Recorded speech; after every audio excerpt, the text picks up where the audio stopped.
ನಮಸ್ಕಾರ, ಕನ್ನಡ ಒನ್ನಿಗೆ ಸ್ವಾಗತ. ನಾನು ನಿಮ್ಮ ಭಾಗ್ಯನಾರಾಯಣ ಬೊಗ್ಗವರಪು. ಸಾವರ್ಕರ್ ವಿಚಾರವಾಗಿ ರಾಹುಲ್ ಗಾಂಧಿಯ ವಿರುದ್ಧ ಸಾವರ್ಕರ್ ಮೊಮ್ಮಗ ಸತ್ಯಕಿ ಸಾವರ್ಕರ್ ಅನ್ನುವಂಥವರು ಕೇಸ್ ಹಾಕಿದ್ದಾರೆ. ಮಾನಹಾನಿ ಕೇಸ್ ಹಾಕಿದ್ದಾರೆ, ಮಾನನಷ್ಟ ಮೊಕದ್ದಮೆ ಹಾಕಿದ್ದಾರೆ. ಏನಂದರೆ, ನನ್ನ ತಾತ ಸಾವರ್ಕರ್ ಅವರನ್ನು ರಾಹುಲ್ ಗಾಂಧಿ ವಿನಾಕಾರಣ ಅವಮಾನಿಸ್ತಾ ಇದ್ದಾರೆ. ದೇಶದಲ್ಲಿ ಮಾತ್ರ ಅಲ್ಲ, ವಿದೇಶಕ್ಕೆ ಹೋದರೂ ಸಹ ಅಲ್ಲಿ ನನ್ನ ತಾತನ ಬಗ್ಗೆ ಕೆಟ್ಟದಾಗಿ ಮಾತಾಡ್ತಿದ್ದಾರೆ. ಹಾಗಾಗಿ ಅವರನ್ನು ಶಿಕ್ಷಿಸಿ ಮತ್ತು ಅವರ ಮಾತುಗಳನ್ನು ತಡೀರಿ ಅಂತ ಸಾವರ್ಕರ್ ಮೊಮ್ಮಗ ಸತ್ಯಕಿ ಸಾವರ್ಕರ್ ಅನ್ನುವಂಥವರು ಕೇಸ್ ಹಾಕಿದ್ದಾರೆ. ಅದು 2023ರಿಂದ ಆ ಕೇಸ್ ನಡೀತಾ ಇದೆ. ಪುಣೆಯಲ್ಲಿರುವ ಮಹಾರಾಷ್ಟ್ರದ ಪುಣೆಯಲ್ಲಿರುವಂತಹ MLA MP ಕೋರ್ಟಿನಲ್ಲಿ ಅದು ಈಗ ವಿಚಾರಣೆ ನಡೀತಾ ಇದೆ. ಈ ಸನ್ನಿವೇಶದಲ್ಲಿ ರಾಹುಲ್ ಗಾಂಧಿ ತಮ್ಮ ಡಿಫೆನ್ಸ್ನಲ್ಲಿ ಮೊನ್ನೆ ಒಂದು ಅಫಿಡವಿಟನ್ನು ಸಲ್ಲಿಸಿದ್ರು. ಆ ಅಫಿಡವಿಟ್ನಲ್ಲಿ ಸಾವರ್ಕರ್ ಚರಿತ್ರೆಯನ್ನು ಸಂಪೂರ್ಣವಾಗಿ ಬಿಚ್ಚಿಟ್ಟಿದ್ದಾರೆ ಮತ್ತು ಇಡೀ ದೇಶಕ್ಕೆ ಇಲ್ಲಿಯವರೆಗೆ ಗೊತ್ತಿಲ್ಲದೆ ಇರುವಂತಹ ಕೆಲವು ವಿಚಾರಗಳನ್ನು ಹೊರಗೆ ತರುವಂತಹ ಪ್ರಯತ್ನ ಮಾಡಿದ್ದಾರೆ. ಆ ಮೂಲಕ ಸಾವರ್ಕರ್ ಟೀಕೆಗೆ ಅರ್ಹ ಅಂತ ಹೇಳುವ ಪ್ರಯತ್ನವನ್ನು ರಾಹುಲ್ ಗಾಂಧಿ ತಮ್ಮ ಅಫಿಡವಿಟ್ ಮೂಲಕ ಮಾಡಿದ್ದಾರೆ. ಸೊ ಅದರಲ್ಲಿ ಎರಡು ವಿಚಾರಗಳಿದೆ, ದೊಡ್ಡ ವಿಚಾರಗಳು. ಒಂದು, ಗೋಡ್ಸೆಗೂ ಸಾವರ್ಕರ್ಗೂ ಕೇವಲ ಸ್ನೇಹ ಮಾತ್ರ ಅಲ್ಲ, ಸಂಬಂಧ ಇದೆ, ಹತ್ತಿರದ ಸಂಬಂಧಿಗಳು, ರಕ್ತ ಸಂಬಂಧಿಗಳು ಅಂತ ಪ್ರೂವ್ ಮಾಡುವ ಪ್ರಯತ್ನ ಮಾಡಿದ್ದಾರೆ. ಇನ್ನೊಂದು, ಸಾವರ್ಕರ್ ತನ್ನದೇ ಪುಸ್ತಕದ ಮೂಲಕ ಹೇಗೆ ದೇಶದಲ್ಲಿ ಮುಸ್ಲಿಮರ ವಿರುದ್ಧ ಹಿಂದೂ ಮುಸ್ಲಿಮರ ನಡುವೆ ದ್ವೇಷ ಬಿತ್ತ ಕೆಲಸವನ್ನು ಮಾಡ್ತಾರೆ, ಮಾನವೀಯತೆಯನ್ನು ಮರೆತು ಯಾವ ರೀತಿ ಚಿಂತನೆಗಳನ್ನು ನಡೆಸಿದ್ದಾರೆ ಅನ್ನೋದಕ್ಕೆ ಸಾಕ್ಷಿಗಳನ್ನು ಒದಗಿಸುವಂತಹ ಪ್ರಯತ್ನವನ್ನು ಮಾಡಿದ್ದಾರೆ. ಸೊ ಮೊದಲಿಗೆ ನಾವು ನೋಡೋಣ, ಗೋಡ್ಸೆ ಮತ್ತು ಸಾವರ್ಕರ್ ನಡುವೆ ಸಂಬಂಧ ಇದೆ, ಹತ್ತಿರದ ಸಂಬಂಧ ಇದೆ, ರಕ್ತ ಸಂಬಂಧವೇ ಇದೆ ಅಂತ ರಾಹುಲ್ ಗಾಂಧಿ ಯಾವ ಆಧಾರದ ಮೇಲೆ ಹೇಳ್ತಿದ್ದಾರೆ ಅಂದರೆ, ಈ ಸತ್ಯಕಿ ಸಾವರ್ಕರ್ ಮೊಮ್ಮಗ ಅಫಿಡವಿಟ್ ಸಲ್ಲಿಸಿದಾರಲ್ಲ, ಅವರು ಕೋರ್ಟಿಗೆ ಸಲ್ಲಿಸಿರುವಂತಹ ದೂರಿನಲ್ಲಿ, ಅರ್ಜಿಯಲ್ಲಿ ಎಲ್ಲಿಯೂ ಸಹ ಗೋಡ್ಸೆ ಹೆಸರೇ ಇಲ್ಲ. ಅಂದರೆ ಗೋಡ್ಸೆಗೂ ಇದಕ್ಕೂ ಸಂಬಂಧವೇ ಇಲ್ಲ ಅಂತ ಆಯಿತು. ಆದರೆ ರಾಹುಲ್ ಗಾಂಧಿ ಹೇಳ್ತಿದ್ದಾರೆ, ಸತ್ಯಕಿ ಸಾವರ್ಕರ್ ಸತ್ಯವನ್ನು ಮುಚ್ಚಿಡ್ತಾ ಇದ್ದಾರೆ, ಕೋರ್ಟನ್ನು ತಪ್ಪು ದಾರಿಗೆ ಎಳಿತಾ ಇದ್ದಾರೆ, ಸುಳ್ಳು ಹೇಳಿದ್ದಾರೆ, ಕೋರ್ಟಲ್ಲಿ ಸತ್ಯವನ್ನು ಹೇಳಿಲ್ಲ ಅಂತ ಹೇಳ್ತಾರೆ. ಯಾಕೆ ಅಂದರೆ, ಸತ್ಯಕಿ ಸಾವರ್ಕರ್ ತಾಯಿ ಗೋಡ್ಸೆ ಅಣ್ಣನ ಮಗಳು. ಇದನ್ನು ಕೋರ್ಟಿನಿಂದ ಮುಚ್ಚಿಡಲಾಗಿದೆ. ಹಾಗಾಗಿ ಗೋಡ್ಸೆ ಮತ್ತು ಸಾವರ್ಕರ್ ಇಬ್ಬರೂ ಸಹ ಸಂಬಂಧಿಗಳಾಗ್ತಾರೆ. ಯಾಕೆ ಅಂದರೆ, ಈ ಸತ್ಯಕಿ ಸಾವರ್ಕರ್ ದೂರು ಕೊಟ್ಟಿರುವವನ ತಾಯಿ ಗೋಡ್ಸೆ ಅಣ್ಣನ ಮಗಳು, ತಂದೆ ಸಾವರ್ಕರ್ ಅಣ್ಣನ ಮಗ. ಹಾಗಾಗಿ ಅವರು ಸಂಬಂಧಿಗಳು, ಹತ್ತಿರದ ಸಂಬಂಧಿಗಳು. ಈ ಸತ್ಯವನ್ನು ಮುಚ್ಚಿಡಲಾಗಿದೆ. ಅದನ್ನು ಮುಚ್ಚಿಡುವ ಪ್ರಯತ್ನ ಉದ್ದೇಶಪೂರ್ವಕವಾಗಿ ಮಾಡಲಾಗಿದೆ.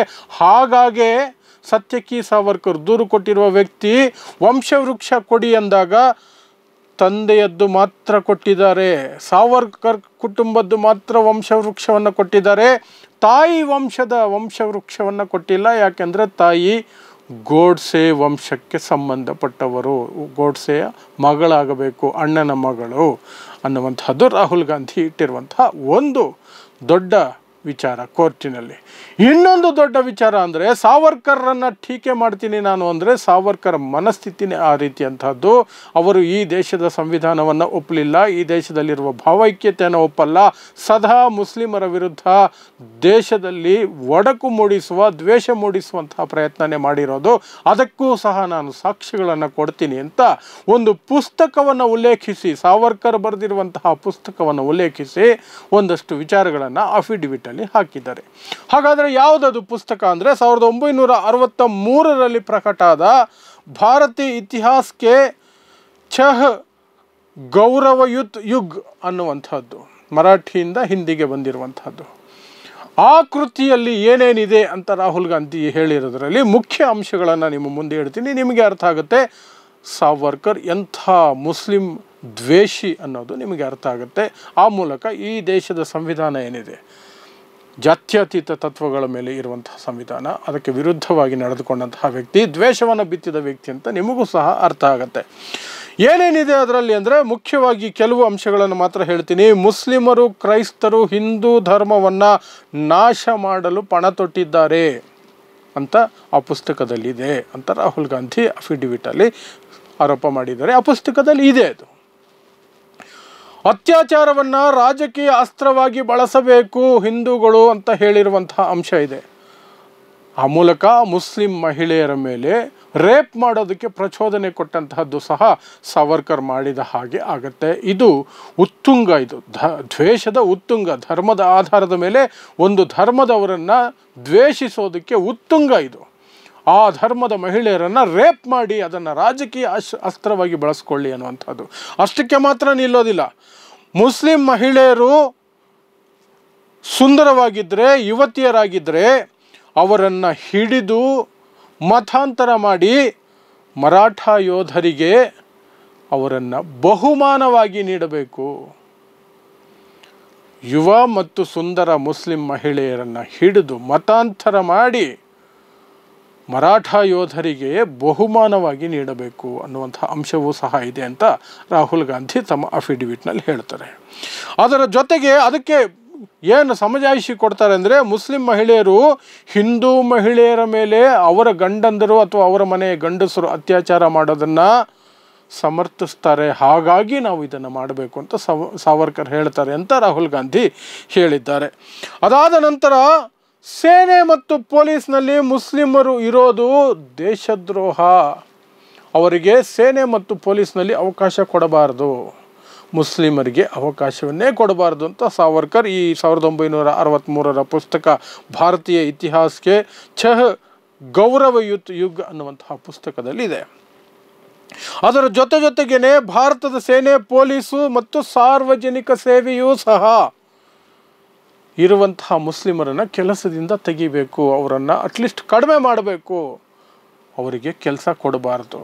ಯಾವುದ್ಯಾವುದೋ ಸೇನೆ, ಪೊಲೀಸು ಮತ್ತು ಸಾರ್ವಜನಿಕ ಸೇವೆ, ಈ IAS, IPS ಅಧಿಕಾರಿಗಳು, ಗೌರ್ಮೆಂಟ್ ಆಫೀಸರ್ಸು, ಗೌರ್ಮೆಂಟ್ ಉದ್ಯೋಗಿಗಳು ಅವೆಲ್ಲವೂ ಕೂಡ ಎಲ್ಲೂ ಅವರಿಗೆ ಅವಕಾಶಗಳನ್ನು ಕೊಡಬಾರದು. ಈಗಿರುವವರನ್ನು ಸಹ ಗಣನೀಯವಾಗಿ ಇಳಿಸಬೇಕು ಅನ್ನುವಂಥ ವಾದವನ್ನು ಸಾವರ್ಕರ್ ಮಂಡಿಸಿದ್ದಾರೆ ಅನ್ನುವಂಥದ್ದು.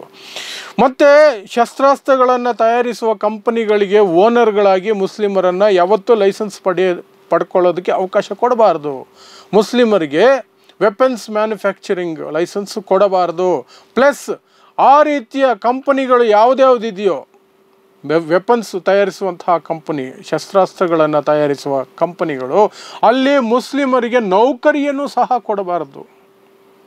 ಎಲ್ಲಿಂದ ಎಲ್ಲಿಗೆ ನೋಡಿ ಈತನ ದ್ವೇಷ, ಕೊಡಬಾರದು ಅನ್ನುವಂಥದ್ದು ಸಹ ಈ ಪುಸ್ತಕದಲ್ಲಿ ಸಾವರ್ಕರ್ ಪ್ರತಿಪಾದಿಸಿದ್ದಾರೆ. ಹಾಗಾಗಿ ಈ ವ್ಯಕ್ತಿ ಈ ಸಮಾಜಕ್ಕೆ ಬಹಳ ಕೆಟ್ಟ ವ್ಯಕ್ತಿಯಾಗಿರ್ತಾರೆ, ಅದಕ್ಕೆ ನಾನು ಟೀಕೆ ಮಾಡ್ತೀನಿ, ಆ ವ್ಯಕ್ತಿ ಟೀಕೆಗೆ ಅರ್ಹರು ಅಂತ ರಾಹುಲ್ ಗಾಂಧಿ ತಮ್ಮ ಅಫಿಡವಿಟ್ನಲ್ಲಿ ಸ್ಪಷ್ಟವಾಗಿ ಲಾಯರ್ ಮೂಲಕ ಸಲ್ಲಿಸಿದ್ದಾರೆ. ಈಗ ಆ ಕೋರ್ಟ್ ಸತ್ಯಕಿ ಸಾವರ್ಕರ್ ಮೊಮ್ಮಗ ಕೇಸ್ ಹಾಕಿರುವಂತಹ ವ್ಯಕ್ತಿಗೆ ಇದಕ್ಕೆ ಉತ್ತರ ಕೊಡಿ ಅಂತ ಅವರಿಗೆ ಕೇಳಿದೆ. ಅದರಲ್ಲೂ ವಿಶೇಷವಾಗಿ ಸಾವರ್ಕರ್ ಮತ್ತು ಗೋಡ್ಸೆ ಸಂಬಂಧಿಗಳು, ರಕ್ತ ಸಂಬಂಧಿಗಳು ಅನ್ನೋದು ಮಾತ್ರ ಹೊಸ ವಿಚಾರ. ಇಲ್ಲಿಯವರೆಗೆ ಅದು ಹೇಗೆ ಬಚ್ಚಿಡಲಾಗಿತ್ತೋ ಗೊತ್ತಿಲ್ಲ, ಯಾರ ಗಮನಕ್ಕೂ ಯಾಕೆ ಬರಲಿಲ್ಲ ಅನ್ನೋದು ಸಹ ಗೊತ್ತಿಲ್ಲ. ಆದರೆ ಈ ಕೇಸ್ ಮೂಲಕ ಅದು ಬರ್ತಾ ಇದೆ. ಸೊ ಅಲ್ಲಿಗೆ ಸಾವರ್ಕರ್ ಕೇವಲ ಬ್ರಿಟಿಷರಿಗೆ ಕ್ಷಮಾಪಣಾ ಪತ್ರಗಳನ್ನು ಬರೆದು ಜೀವ ಉಳಿಸ್ಕೊಂಡ ವ್ಯಕ್ತಿ ಮಾತ್ರ ಅಲ್ಲ, ಈ ದೇಶದ ಮೊಟ್ಟ ಮೊದಲ ಭಯೋತ್ಪಾದಕ, ಗಾಂಧಿಯ ಹಂತಕ, ಈ ದೇಶದ ಸ್ವಾತಂತ್ರ್ಯಕ್ಕಾಗಿ ದುಡಿದಂತಹ ಗಾಂಧಿಯ ಹಂತಕ ನಾಥೂರಾಮ್ ಗೋಡ್ಸೆಯ ಸಂಬಂಧಿಯೂ ಹೌದು. ಅದು ಸಹ ಈಗ ಸ್ಪಷ್ಟವಾಗಿ ಹೋಗ್ತಾ ಇದೆ. ಸೊ ಇದಿಷ್ಟು ರಾಹುಲ್ ಗಾಂಧಿ ವರ್ಸಸ್ ಸತ್ಯಕಿ ಸಾವರ್ಕರ್ ವಿರುದ್ಧದ ಕೇಸ್ನಲ್ಲಿ ನಡೀತಾ ಇರೋದರ ಕುರಿತಾಗಿ ರಾಹುಲ್ ಗಾಂಧಿ ತಮ್ಮ ಡಿಫೆನ್ಸ್ನಲ್ಲಿ ಕೊಟ್ಟಿರುವಂತಹ ಅಫಿಡವಿಟ್ ಮತ್ತು ವಿವರಗಳು. ಈಗ RSS ಮತ್ತು BJPಗೆ ಸಂಕಟ ಶುರುವಾಗುತ್ತೆ. ಯಾಕೆ ಅಂದರೆ ಅವರು ಒಲ್ಲದ ಮನಸ್ಸಿನಿಂದ ಗಾಂಧಿಯನ್ನು ಒಪ್ಕೊಂಡೇ ಬರ್ತಿದ್ದಾರೆ. ಅದರಲ್ಲೂ BJP ಮೋದಿ ಅಂತಹವರು ಸಹ ಗಾಂಧಿನೇ ನಮಗೆ ಆದರ್ಶ, ಗಾಂಧಿ ಕಾಲಿಗೆ ಮುಗಿತಾರೆ, ಎಲ್ಲ ಮಾಡ್ತಾರೆ. ಹಾಗಿರಬೇಕಾದ್ರೆ ಗಾಂಧಿಯನ್ನು ಕೊಂದಂತಹ ನಾಥೂರಾಮ್ ಗೋಡ್ಸೆ ಕುಟುಂಬದಲ್ಲಿ ಹೆಣ್ಣು ಪಡ್ಕೊಂಡಿರುವಂತಹ ಅಥವಾ ಸಂಬಂಧಿಯಾಗಿರುವಂತಹ ಸಾವರ್ಕರ್ನ ಹೇಗೆ ಅವರು ಡಿಫೆಂಡ್ ಮಾಡಿಕೊಳ್ತಾರೆ. ದೇಶದ ಮೊಟ್ಟ ಮೊದಲ ಭಯೋತ್ಪಾದಕನ ಸಂಬಂಧಿಯಾಗಿ ಈಗ ಸಾವರ್ಕರ್ನ ನೋಡಬೇಕು. ಗಾಂಧಿ ಹತ್ಯೆಯಲ್ಲೂ ಸಹ ಸಾವರ್ಕರ್ ಕೈವಾಡ ಇದೆ ಅಂತಲೇ ಹೇಳಲಾಗತ್ತೆ. ಕೋರ್ಟಿನಲ್ಲಿ ಅವರನ್ನು ನಿರ್ದೋಷಿ ಅಂತ ಬಿಡುಗಡೆ ಮಾಡಲಿಲ್ಲ, ಸಾಕ್ಷಿಗಳ ಕೊರತೆ ಅಂತ ಹೇಳಿ ಬಿಡುಗಡೆ ಮಾಡಿದ್ದು. ಗಾಂಧಿ ಹತ್ಯೆಯಲ್ಲಿ ಸಾವರ್ಕರ್ ಸಹ ಟ್ರಯಲ್ ನಡೆದಿತ್ತು. ಬಿಡುಗಡೆ ಆಗಿದ್ದು ಸಾಕ್ಷಿಗಳ ಕೊರತೆಯ ಆಧಾರದ ಮೇಲೆ ಮಾತ್ರ, ನಿರ್ದೋಷಿ ಅಂತ ಕೋರ್ಟ್ ಹೇಳಲಿಲ್ಲ. ಅದನ್ನು ಸಹ ನಾವು ನೆನಪಿಟ್ಕೋಬೇಕು. ಹಾಗಾದರೆ ಸಾವರ್ಕರ್ ಬ್ರಿಟಿಷರಿಗೆ ಕ್ಷಮಾಪಣಾ ಪತ್ರ ಬರೆದು ಸ್ವಾತಂತ್ರ್ಯ ಹೋರಾಟಕ್ಕೆ ದ್ರೋಹ ಬಗೆದಿದ್ದು, ಆ ನಂತರ ಬಿಡುಗಡೆಯಾಗಿ ಬಂದ ನಂತರವೂ ಸಹ ಸ್ವಾತಂತ್ರ್ಯ ಹೋರಾಟದಲ್ಲಿ ಪಾಲ್ಗೊಳ್ಳದೆ ಹಿಂದೂಗಳು ಯಾರೂ ಪಾಲ್ಗೊಳ್ಳಬಾರದು ಅಂತ ಕರೆ ಕೊಟ್ಟಿದ್ದು, ಪ್ಲಸ್ ಈಗ ದೇಶದ ಮೊಟ್ಟ ಮೊದಲ ಭಯೋತ್ಪಾದಕನ ಸಂಬಂಧಿಯಾಗಿರೋದು ಸಹ ಸಾವರ್ಕರ್ ಮನಸ್ಥಿತಿ, ಸಾವರ್ಕರ್ ಇತಿಹಾಸ ಎಲ್ಲವನ್ನು ತಿಳಿಸುತ್ತೆ. ಸೊ ನಿಧಾನಕ್ಕಾದರೂ ಜನರಿಗೆ ಒಂದಷ್ಟು ವಿಚಾರಗಳು ತಲುಪ್ತಾ ಇದೆ. ತಲುಪಲಿ. ಆಗ ಈ ನಕಲಿ ಸ್ವಾತಂತ್ರ್ಯ ಹೋರಾಟಗಾರ, ಸ್ವಯಂ ಘೋಷಿತ ವೀರ ಸಾವರ್ಕರ್ ಏನು ಅನ್ನೋದು ದೇಶಕ್ಕೆ ಗೊತ್ತಾಗಲಿ. ಸೊ ಇದಿಷ್ಟು ರಾಹುಲ್ ಗಾಂಧಿಯ ಮತ್ತು ಸಾವರ್ಕರ್ ಕುಟುಂಬದ ಕುಡಿಯ ನಡುವೆ ನಡೀತಾ ಇರೋ ಸಂಘರ್ಷದ ವಿವರಗಳು. ನೋಡ್ತಾ ಇರಿ ಸಮಸಮಾಜಕ್ಕಾಗಿ ಕನ್ನಡ ಒನ್ ನ್ಯೂಸ್. ನಮಸ್ಕಾರ.